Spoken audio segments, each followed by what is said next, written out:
mga kakusina, ito nga po ang pa-order ni Inday Jennifer sa araw ng Sabado. Diba? Ito naman po ay si rectangle cake at saka yung si si mocha, diba? Si mocha biscuit cake. Binigay ko lang ito, diba? Yung sa alam niyo na mga mabait sa Inday Jennifer. Tapos ito naman yung 7.5 na tinapay naman ito. Parang 4.5 na Spanish bread, isang buong na ubi bread, tapos pandikoko, tapos half na half na pandesal, di ba?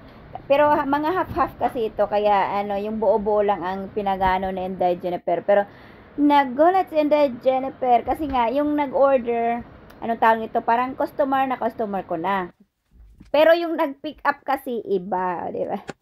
Dito muna pala tayo sa sa pa-cake na to. Yung aking customer, sila ang nag-provide nung yung jelly photo, yung basta makakain na picture ba. Tapos sinabihan din ako na kailangan daw exact. Yung rectangle cake ko po, wala po talaga yung exact kasi minsan kung ano pong available na rectangle pan ko, yun po ang ginagamit ko. Yun na kaya sabi ko sa isip ko, hindi na talaga ako tatanggap ng mga ganito. Kasi nga minsan, gaya ng kanina, sobrang busy ng person. Tapos yung jelly photo na yun, kailangan yung pa talaga, last minute mo nang ilalagay. Last minute na. As in kasi nga, pag nilagay yun sa fridge kasi, yung magbi-bleed na yung mga pinaglalagay, yung mga picture. Kaya ginawan ko na lang talaga ng paraan kasi nga normal order to yung soft cream lang ang ginagamit. Mas okay siguro yun kung Swiss Mirang buttercream.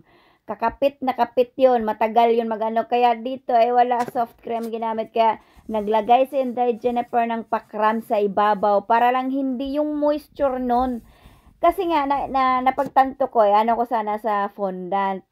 Parang ang gastos naman, tapos tapos yung din isa pa sa magastos, tapos kulang din yung fondant ko. Wala na akong time kasi nga busy nga ang person. Minsan nga sinisingit-singit na lang yung pag-grocery niya sa mga pag-order. Hindi naman to magandang magandang problema, hindi bad na problema. O dito, yung ibabaw niyan soft yan na na cream kasi nga yung natagal na cream ba. Yun nga ang sinasabi ko, pag yung cream kasi na natagal na, lalambot kahit pa nilagay yun sa fridge. Kaya kailangan talagang itakbo-takbo mo yun sa sa paggawa mo ng pa-cake. Yun na, Diyos ko. Kaya sabi ko talaga sa isip-isip ko, never again, pasensya na sa aking mga customer. If ever mag-order kayo ng ganun, tapos mag-order kayo sa eBay, tapos sasabihan nyo ako, kailangan exact na 30 by 40 cm ang kailangan nyo sa pa-rectangle cake. Sorry po, kasi minsan talaga iba-iba talaga po yung mga pa-rectangle size ng pan ko.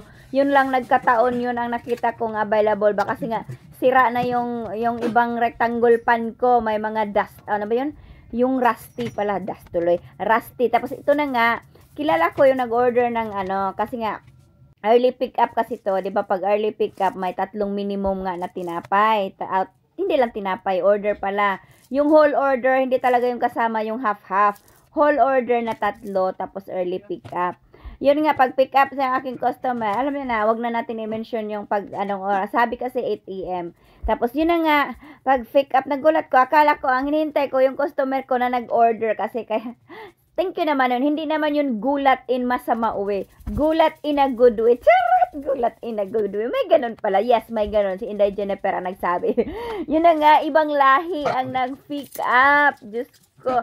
Ang sabi pa niya, nagustuhan daw nila yung tinapay ko. Pero, thank you naman po sa nag-introduce. Diba? Nakakasaya naman sa puso. Kaya aga-aga, yung pagod ni Inday Jennifer, biglang nag-disappear. Charot. Nag-disappear. Kasi nga, yung ibang lahi iba, na-appreciate. O, diba? Akin naman customer, naman to? Lagi naman to mga suki. Mga suki ko na ba yung mga lagi-lagi nag-order? Kahit pa wala silang mga compliment, at least, order pa rin sila ng order. Pero yun nga lang, din. Para bang nakakatsaba ng puso, di ba? Yung ibang lahi, masarap daw ang ating tinapay. Kaya, salamat naman sa nag-order. Sana mag-o-order pa siya ulit. Yung kasi nga, alam ba, para ma-introduce yung ating mga tinapay sa ibang lahi, di ba? Nakailang ano na din naman ako ibang lahi sa Spanish bread. Parang mostly Spanish bread ata na try din nila. Baka natakot sila mag-try ng ibang variant ng ating fat cake. Di ba? Kaya, thank you po lagi-lagi at maura kini ang chika ni Inday Jennifer. Salamat sa pagtanaw. Hangtod sa sunod, babus. Mama chup chup, enjoy. Bye.